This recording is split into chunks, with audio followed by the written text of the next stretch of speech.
in the Old Testament.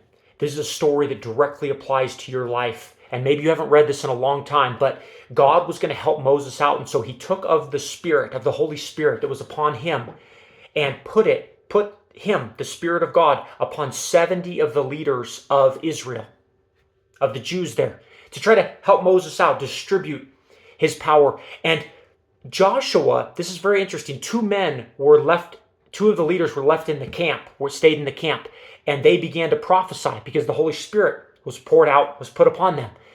And Joshua said to Moses, stop them. What are they doing? And then Moses said one of the coolest things in the whole Old Testament, out of all 39 books, he said, I wish, that God would make all of his people prophets, and that he would put his Spirit upon all of them, upon all of his people. And he didn't know it at that moment, but Moses was essentially prophesying, because don't you know that that's exactly what God did at Pentecost? Thousands of years later, God poured his Spirit out upon all flesh. Now all around the globe, all around the world, God is pouring out his Spirit upon people, upon men, women, children. It's amazing. And Moses prophesied it all those years ago. And God carried it out. Here's the ultimate question, though, the big question. Have you been baptized in the Holy Spirit? Have you had Jesus baptize you with the Spirit of God? He is the baptizer. Jesus is. See, you don't seek an experience. Some people get mixed up and they think, I just want some experience. Almost like people do in witchcraft even, and in the New Age movement. That's not what you're after. You seek God.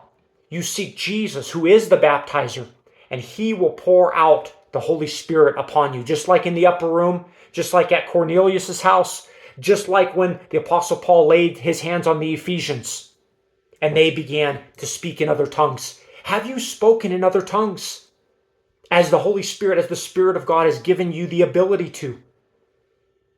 My friend, if you haven't, you are missing one of the most important and greatest parts of the Christian life, the Christian experience.